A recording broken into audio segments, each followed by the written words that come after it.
Skylanders Spyro's Adventure was my first proper introduction to video games back in the Christmas of 2011, but not just video games as a concept, but the world you can see and visit. Every location in Spyro's Adventure feels colourful and lived in, and of course at least a little bit different from the last. So today, I'll be setting out on a quest to rank every Skylands in Skyland level, ranking every level. Okay, just start the video.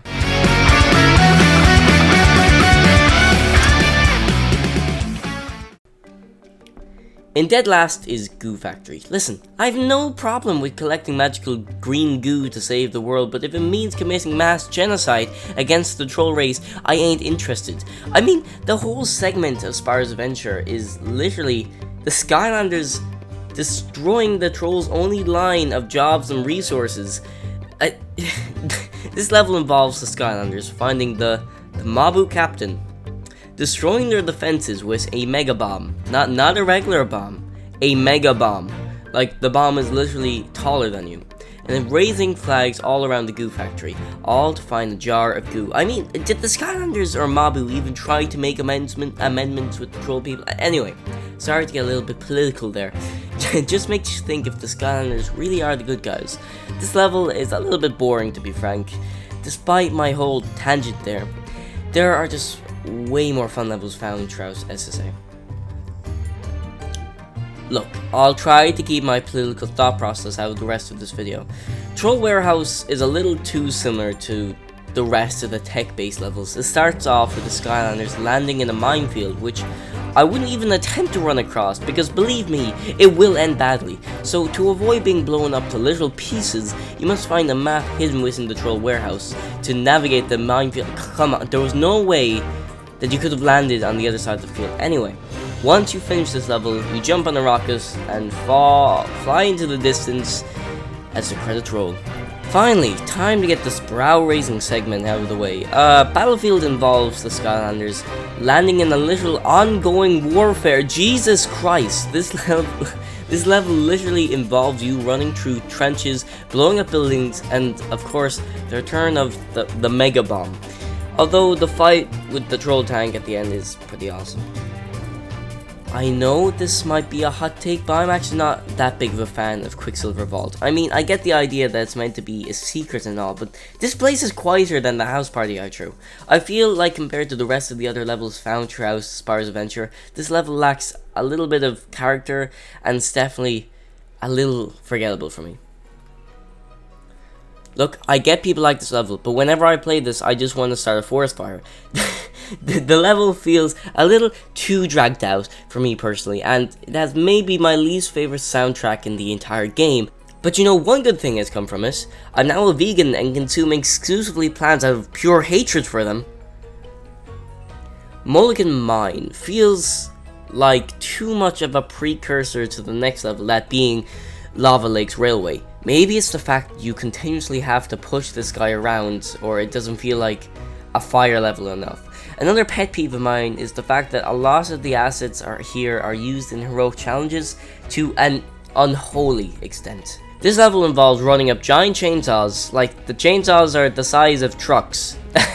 The main enemy featured here are troll, of course. Then we get a final battle with Chaos and his knockoff of every life Skylander except Camo, because who cares, I guess.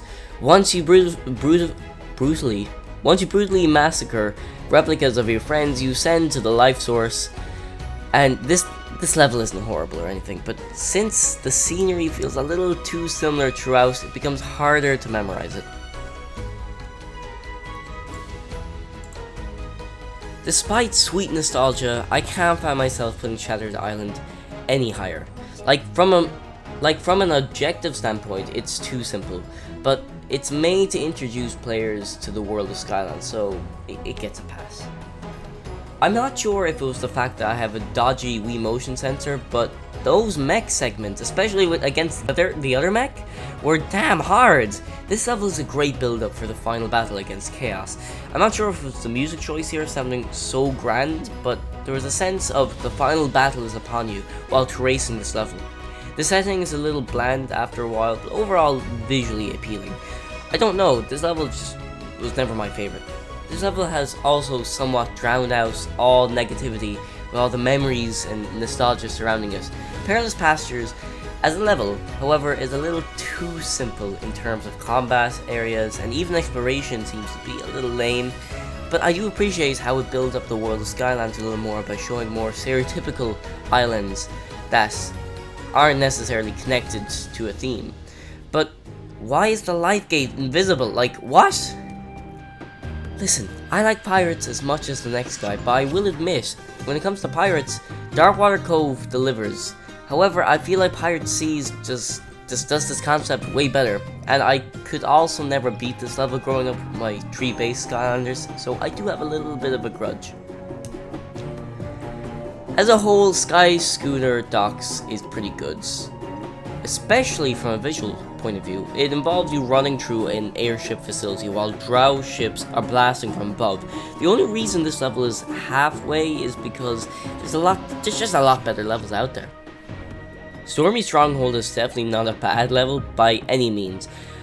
I think the idea of a level about running around a tornado is pretty fun, but I wish there was more done with this concept, like maybe terrain flying away right in front of you. But I'm just nitpicking here. Pirate Seas is one of those adventure packs I never actually got and only had played recently, and it's a pretty fun level. Like, I like the theming. It feels very lived in compared to some of the other levels, and somewhat open world, especially the first town area. Also, not to mention, there's an entire island surrounded by water, which also can be explored.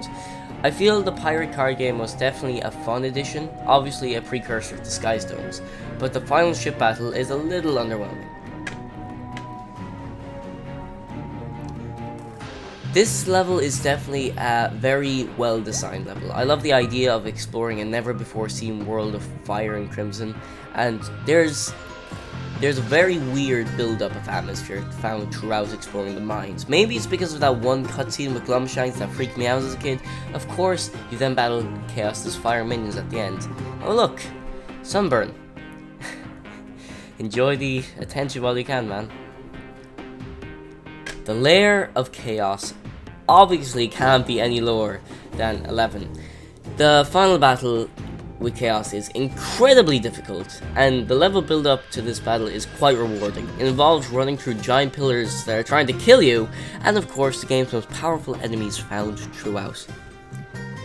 I'm actually a big fan of Empire of Ice. Despite everyone complaining about its ice mechanics, I'm always down for a snow-themed area, especially around December, and this level just has a lot of nostalgia with it. Of course, the ending battle is probably the worst thing I've ever witnessed, because the whole segment is dragged out for way too long. I really like the theming of Crystallite Castle, and the sense of invading the actual castle itself. For example, Cyclops throwing down barrels at you as you... Of course, they play into the whole eye thing really well, with stone eyeballs following your every move.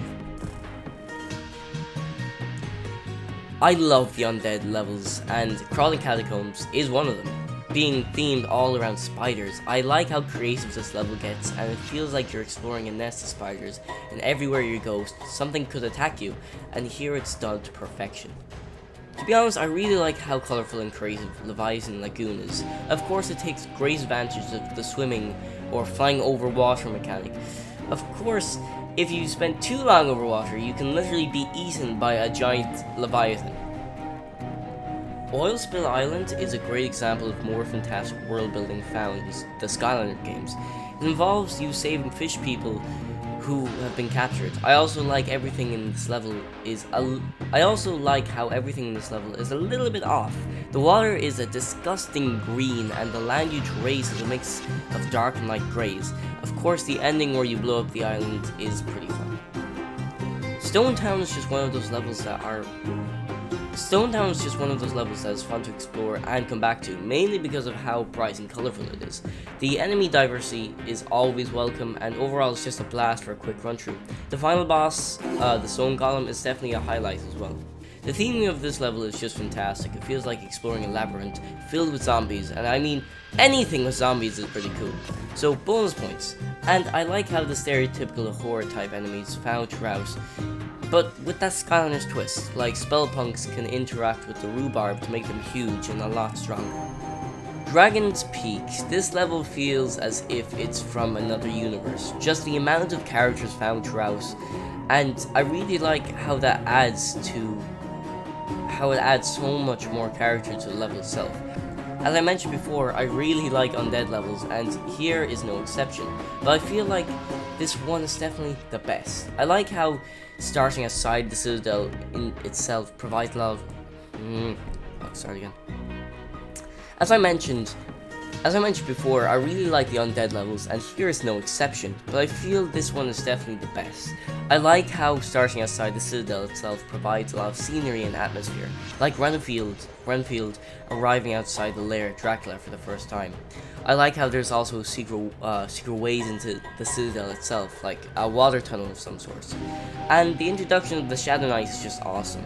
And at this point, there is definitely a difficulty spike, in particular the final battle against Chaos's undead minions.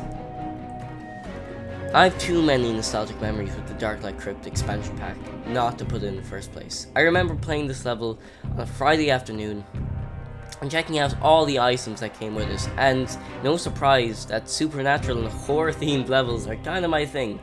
This level itself is really weird and wacky, which is particularly why I like it so much. Batterson, this gnome looking dude, is struggling with his undead bakery, and it's up to you to find out why. Throughout, you are followed by a Cyclops, who comments on your every move. The main gimmick here is the introduction of the Lice and Nice Shrine. Day and Nice. The main gimmick here is the introduction of the Day and Night Shrine that allows the players to switch from day or night at any given point. This changes the level's surroundings, enemies, and challenges. The atmosphere throughout is also pretty creepy, but again fun and ambitious. Overall, from visiting a town of ghosts who crave only pies and pastries to fighting Oculus at the very end, in my opinion, it's some of Skylanders' greatest world building, and it goes to the potential, and it just shows the potential and diversity of the other islands that can be found throughout Skylanders. And no, it comes with Ghost Roaster, so any objections are completely invalid. Anyway, I hope you have enjoyed this trip down memory lane. Let me know what Skylanders content you'd like to see on the channel, and please, if you have enjoyed, consider subscribing. We have a huge back catalogue of Skylanders content waiting for you Fellowship of Leaf enjoyers and appreciation friends. And we'll see you all next time. Bye bye.